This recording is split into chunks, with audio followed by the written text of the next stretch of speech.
Начиная с первого своего появления в 1995 году, Большой бандит от Сузуки был чрезвычайно популярен на протяжении многих лет по одной причине. Он, как говорится, давал владельцам много мотоцикла за свои деньги.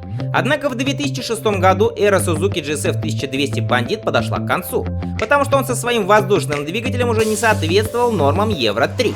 По этой причине самый главный бандит Suzuki подвергся серьезной модернизации и стал еще больше. В 2007 году компания представила новый Suzuki GSF 1250 бандит, который, в отличие от предшественника, имеет кроме версии S с передним полуобтекателем еще и версию Touring с полным обтекателем и набором кофров.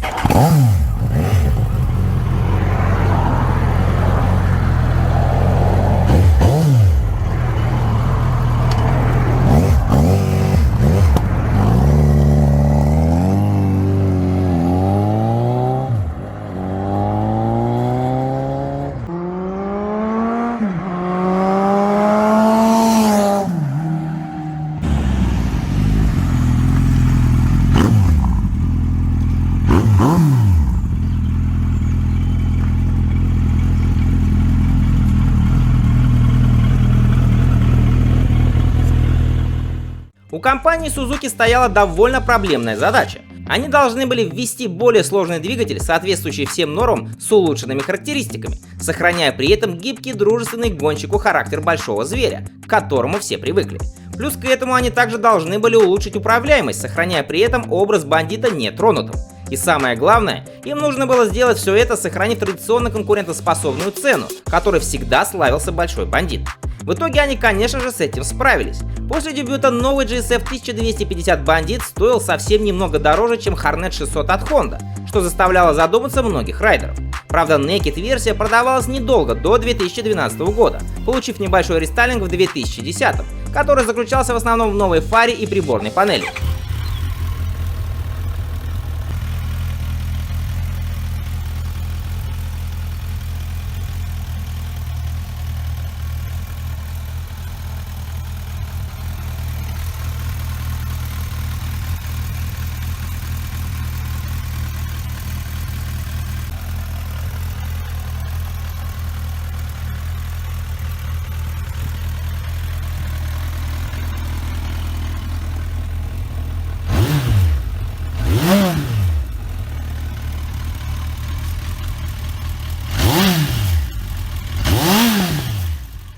Итак, что же Большой дорожник предлагал за свои деньги по сравнению с предшественником? Стилистика осталась практически нетронутой, и чтобы заметить различия между старым и новым бандитом, нужно присмотреться. Если владельцы старой модели это сделают, то они смогут заметить, что основные секции стальной рамы стали толще, что, по словам Suzuki, делает ее на 10% жестче. Также только они смогут уловить более жесткие пружины и повышенное демпфирование всей подвески. Но новый двигатель с жидкостным охлаждением всем сразу же бросается в глаза из-за гладких цилиндров и прямоугольного радиатора, закрепленного спереди. Он увеличил свой объем с 1157 до 1255 кубических сантиметров, получив вторичный балансирный вал для плавной работы и покрытие цилиндров композитным электромеханическим материалом Suzuki для повышения надежности двигателя. За питание теперь отвечает система впрыска топлива с двойными 36-мм дроссельными заслонками, которые обеспечивают оптимальную производительность и плавное, но в то же время мощное ускорение.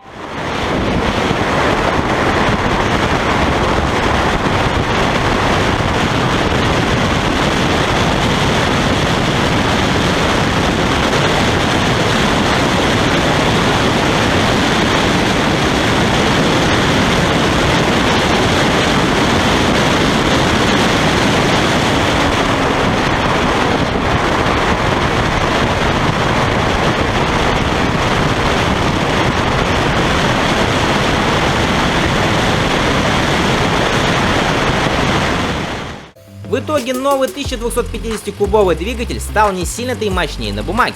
Мощность увеличилась с 98 до 100 лошадиных сил, а крутящий момент возрос с 93 до 107 ньютон-метров. Однако обороты двигателя, на которых силовая установка выдает максимальные характеристики, были снижены, что увеличило крутящий момент на низких оборотах. При снаряженной массе под 250 кг GSF 1250 бандит от 0 до сотни разгоняется чуть более 3 секунд, а максимальная скорость составляет около 250 км в час для голой версии и 260 км в час для S-версии. Осаживать эту махину призваны два 310 мм диска с 4-поршневыми суппортами спереди и один 240 мм диск сзади. Есть версии с АБС. Средний заявленный расход топлива 6 литров на 100 км пути. Также мотоцикл вместо старой пятиступенчатой коробки передач получил более современную шестиступенчатую, что не может не радовать любителей дальнобоя.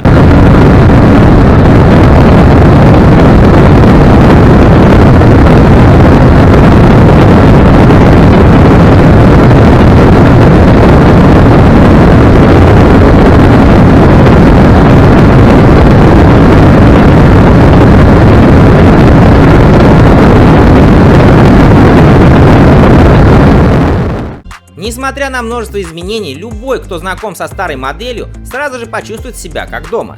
Здесь, как и прежде, можно регулировать на 20 мм высоту сидения. Те же круглые колодцы, которые включают в себя все самое необходимое: тахометр, цифровой спидометр, одометр, контрольные лампы и уровень топлива. Кстати, из-за топливного насоса бак GSF 1250 Bandit похудел на 1 литр. И его объем теперь составляет 19 литров. Обновлялась оставшаяся на рынке S-версия только раз в 2015 году, получив пластик, закрывающий и радиатор. А в 2016 году модель была снята с производства. И несмотря на то, что сейчас этот байк выглядит низкотехнологичным, не имея современного электронного оснащения, он до сих пор является очень популярным дорожником, воплощающим настоящий надежный мотоцикл за небольшие деньги, который будет радовать вас еще долгие годы.